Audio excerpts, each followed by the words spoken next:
ہم نے جو لاسٹ چھوڑا تھا وہ اس پہ چھوڑا تھا کہ سوشل پریشر پڑ رہا تھا ابی طالب کے اوپر، اور جو کفار مکہ تھے وہ ڈیفرنٹ سردار ڈیلیگیشن بنا کے ابو طالب کے پاس آتے تھے اور رسول اللہ صلی اللہ علیہ وسلم کی حوالگی کا مطالبہ کرتے تھے، اور وہ اس کو رجسٹ کر رہے تھے۔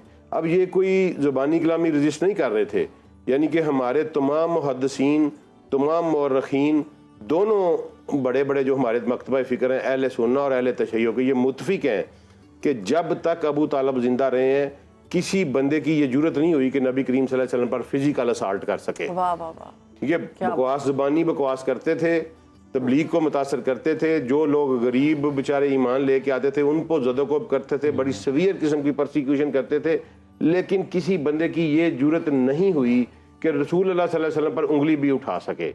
اور یہ جتنے بھی واقعات ہوئے وہ ابو طالب کی وفات کے بعد کے ہوئے۔ اس کی وجہ کیا ہے؟ ایک تو ابو طالب کی شخصیت تھی، اور دوسرے نمبر پر انہیں یہ ڈر تھا کہ اگر خاندان بنو ہاشم کے سردار نے جنگ کا اعلان کر دیا، وار ڈکلیئر کر دی، تو مکہ میں خون کی ندیاں بہہ جائیں گی۔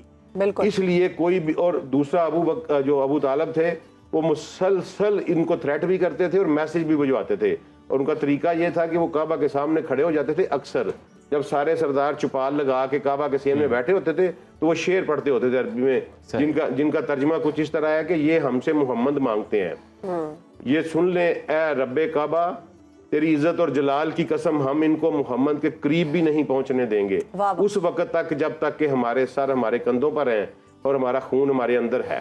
سبحان اللہ۔ تو یہ شعر وہ اکثر پڑھتے ہوتے تھے۔ تو اب دیکھتے ہیں کہ یہ جو ہم نے کہا کہ جی یہ پرسیکیوشن ہوتی تھی اور مباح قرار دے دیا جاتا تھا، اسے آگے چلتے ہیں۔ آگے یہ ہے کہ کیسے قبیلے کا سردار چینج کیسے ہوتا تھا۔ صحیح۔ تو میں نے آپ کو ایک اگزامپل دی تھی، بتایا تھا کہ اگر اجتماعی دین سے ہٹتا تھا تو اس کو دارالندوہ کی نشست سے ہٹا دیا جاتا تھا۔ اب یہ کوئی مفروضے کی بات نہیں ہے، اس طرح کے ایک نہیں دو واقعات نبی صلی اللہ علیہ وسلم کی نبوت کی تحریک میں وقوع پذیر ہو چکے تھے۔ اچھا۔ ایک قبیلہ تھا بنو تیم، اس کے ذمے تھا دیتیں، جو قتل کے معاملات ہو جاتے ہیں ان کا فیصلہ کرنا۔ تو اس کے جو سردار تھے وہ ابو قحافہ تھے۔ ابو قحافہ بہت بوڑھے ہو چکے تھے اور انہوں نے اپنی نشست اپنے بیٹے سیدنا ابوبکر صدیق کو دے دی ہوئی تھی۔ اب ابوبکر صدیق جو ہی انہوں نے اسلام قبول کیا، انہیں دارالندوہ سے برخاست کر دیا گیا، فارغ کر دیا گیا۔ اور دوسرا واقعہ ایک اس سے بھی بڑا قبیلہ تھا جس کے پاس بڑی ذمہ داری تھی، وہ تھا عدی کا قبیلہ۔ بنو عدی یہ تھے کہ وہ سفارت کاری کرتے تھے، ایمبیسڈرز ہوتے تھے۔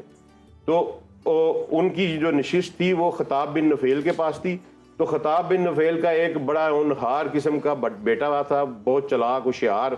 تو خطاب نے والنٹیرلی اپنے بیٹے کو اپنی نشست دے دی، اور وہ بیٹا جو تھا وہ نبی کریم صلی اللہ علیہ وسلم کی مخالفت میں سب سے پیش تھا، اور وہ اتنا ٹیلنٹڈ تھا کہ اس نے چند ہی سالوں میں ایک مرکزی حیثیت اختیار کر لی تھی دارالندوہ میں۔ لیکن اللہ کا کرنا ایسا ہوا کہ جب اس کا دل اللہ نے منور کیا تو وہ عمر بن خطاب سے عمر الفاروق بن گیا، تو اس کو بھی فارغ کر دیا گیا۔ اور نہ صرف فارغ کر دیا گیا بلکہ اس کے قبیلے میں چونکہ اس کے والد فوت ہو چکے تھے، اس کے جو چچا کا بیٹا تھا وہ پہلی مسلمان ہو چکا تھا، بھائی بھی مسلمان ہو چکا تھا، تو ان کو فارغ کر دیا دارالندوہ سے۔ تو یہ دو اگزامپلز آلریڈی موجود تھیں کہ جی جو بندہ دین چینج کرتا ہے اس کو دارالندوہ سے فارغ کر دیتے ہیں۔ اب ابو طالب کو اعلان کرنے کے بعد اگر کر دیتے تو کیا ہوتا؟ ٹھیک ہے جی، تو اس میں جو طریقہ کار تھا بنو ہاشم کی سرداری کا وہ یہ تھا، وہ لا پرائمو جینیچر نہیں تھا، وہ بردرہڈ بیس کے اوپر تھا۔ یہ دو ڈائنیسٹیز میں طریقے چلتے ہیں، ایک لا پرائمو جینیچر جو چل رہا ہے ابھی یو کے میں، کہ جب ایک بادشاہ مرا تو جو اس کی سب سے بڑی اولاد ہے وہ بادشاہ بنے، اور ایک بردرہڈ کا ہوتا ہے جو ابھی بھی چل رہا ہے، سعودیہ میں بھی وہی چل رہا ہے کہ بھائی جو ہیں وہ آتے جاتے ہیں اسی آرڈر سے۔ تو ابو طالب اگر پیچھے ہٹتے تو اگلا سردار جو تھا وہ ابو لہب تھا۔ اب ابو لہب اس کائنات کا گندہ ترین کافر ہے، ٹھیک ہے، اور اس کی بہت زیادہ دشمنی تھی نبی کریم صلی اللہ علیہ وسلم کے ساتھ۔ اس کی دشمنی کی، اور وہ علانیہ دشمنی تھی، کوئی خفیہ دشمنی نہیں تھی۔ نبی صلی اللہ علیہ وسلم کا وہ سگا چچا تھا، لیکن ایک تو حسد اور کینہ بہت زیادہ تھا، اور دوسرا بڑا فیکٹر تھا کہ اس کی جو بیوی تھی وہ بنو امیہ سے تھی، ٹھیک ہے، اور بنو امیہ جو تھے وہ نبی صلی اللہ علیہ وسلم کی مخالفت میں پیش تھے، اور اس کی بیوی جو ہے وہ ویسے بھی لیڈر ٹائپ تھی، یعنی تاریخ میں یہ لکھا ہوا ہے کہ مکہ میں 3 اس وقت خواتین تھیں جن کا وزن پورے مکہ کو نہیں اٹھا سکتا تھا. اچھا. اور وہ 3 ایک یہ ام جمیل تھی ابو لہب کی بیوی, ایک ہند زوجہ ابو سفیان تھی, اور ایک سید رسول اللہ صلی اللہ علیہ وسلم کی پھوپھی مبارکہ تھیں اما سیدہ صفیہ. تو یہ تینوں بڑی سٹرانگ خواتین تھیں, مکے میں ان کی شہرت تھی. تو یہ ام جمیل جو تھی, یہ چونکہ اس کی وجہ سے بھی ابو لہب مخالفت کرتا تھا, اور یہ بالکل گمان کی بات نہیں ہے, یہ 100% کنفرم تھا, کیونکہ یہ 2 واقعات ہو چکے ہیں کہ جو ہی ابو طالب کے اسلام کا اعلان کیا جائے گا وہ ابو لہب جو ہے وہ مکہ کا سردار بنے گا اور نبی کریم صلی اللہ علیہ وسلم کو مباح قرار دے دے گا. اور یہ کوئی خالی خدشات کی بات نہیں, یہ ہوا پھر اسی طرح ہی ہوا. ٹھیک ہے نا جی, یہ ثابت کرتا ہے کہ اسی طرح ہی ہوا کس طرح کہ جب ابو طالب فوت ہو گئے تو ابو لہب جو ہے وہ سردار بن گیا بنو ہاشم کا, اور اس کو نشست مل گئی وہاں دارالندوہ میں. تو اب انہوں نے پہلے ٹیسٹر مارے کہ نبی کریم صلی اللہ علیہ وسلم پر فزیکل اسالٹ کیا. ٹھیک ہے جی, ایک اوجڑی جو ہے وہ ایک بدبخت نے لا کے تو نبی صلی اللہ علیہ وسلم کے اوپر رکھ دی. ٹھیک ہے, اور گیج کیا انہوں نے کہ کیا خاندان بنو ہاشم کا سردار ریئیکٹ کرتا ہے, تو اس نے ریئیکٹ نہیں کیا. پھر انہوں نے دوسرا ٹیسٹر لگایا, کپڑا گلے میں ڈال کے تو نبی صلی اللہ علیہ وسلم کی گردن کو کپڑے کو گھماتے گئے اور مروڑتے گئے. پھر دیکھا کہ کیا بنو ہاشم کا سردار ریئیکٹ کرتا ہے, بنو ہاشم کے سردار نے ریئیکٹ نہیں کیا, اور مکے میں مختلف قسم کی گفت و شنید شروع ہو گئیں کہ اب محمد صلی اللہ علیہ وسلم کو ختم کر دیا جائے گا. اور اس کے اگینسٹ پھر یہ ہوا کہ جو بڑے بڑے خاندانوں کے چشم و چراغ تھے جو نبی صلی اللہ علیہ وسلم کے ساتھ آ چکے تھے, انہوں نے پھر ریئیکٹ کرنا شروع کیا.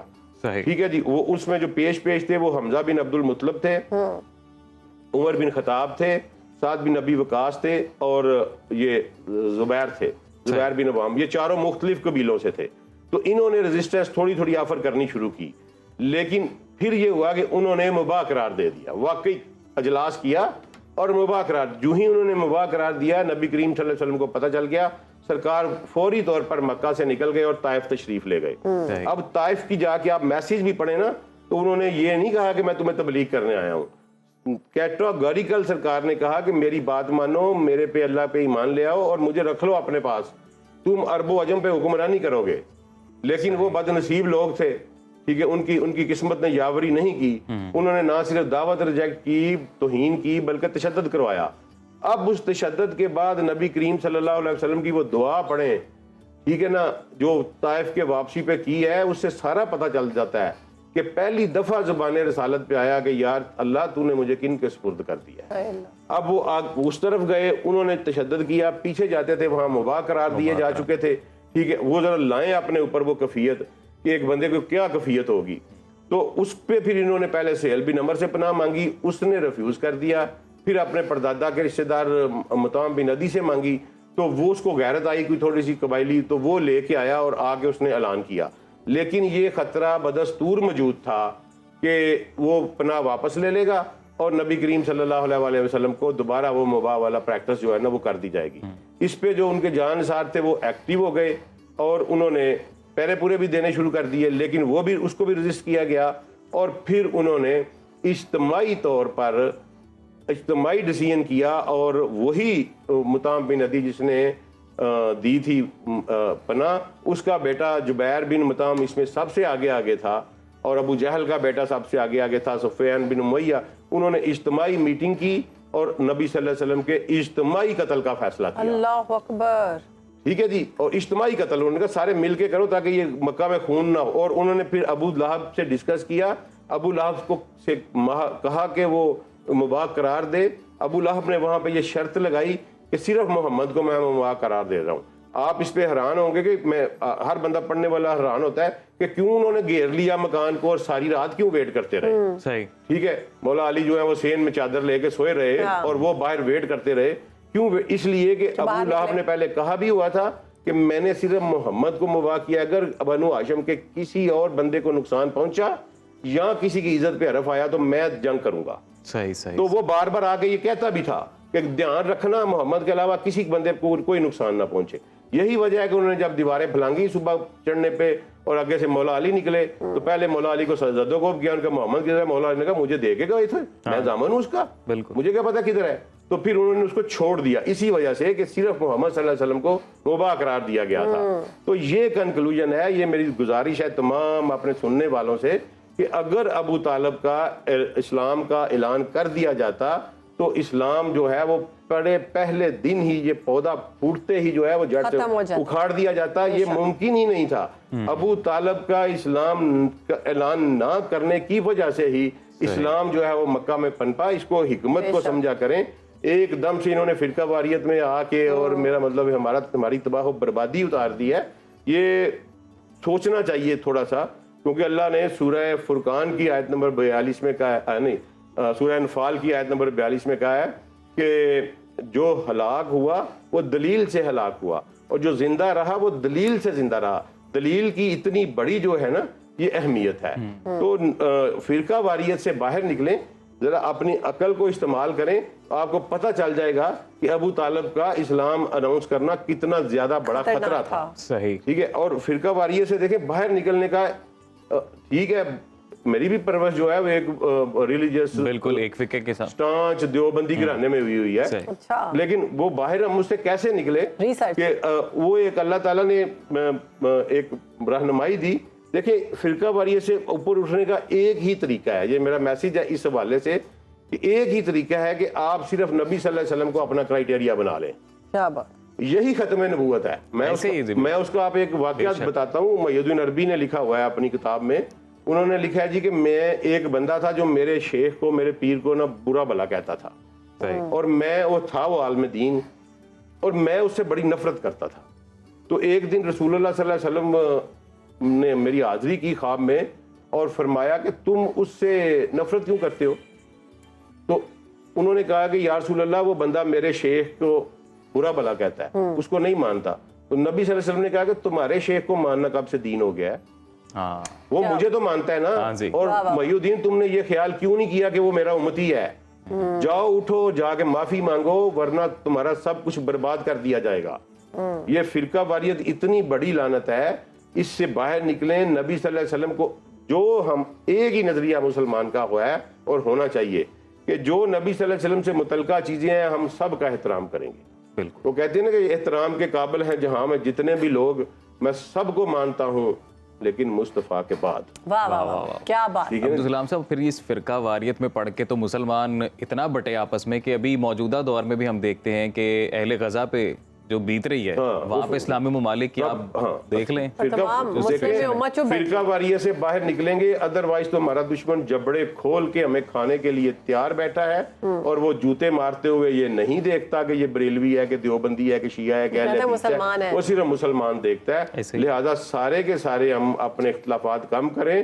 اگر کوئی بات رہ بھی گئی تو وہ قیامت والے دن واضح ہو جائے گی, اور اپنے اختلافات قائم کر کے. اور ویسے تو یہ مقدسات رسول ہے. ابو طالب میرا مطلب ہے کیسے کوئی ان کی توہین کر سکتا ہے یار, اس سے رسول اللہ صلی اللہ علیہ وسلم کا دل دکھتا ہوگا, 100% دل دکھتا ہوگا.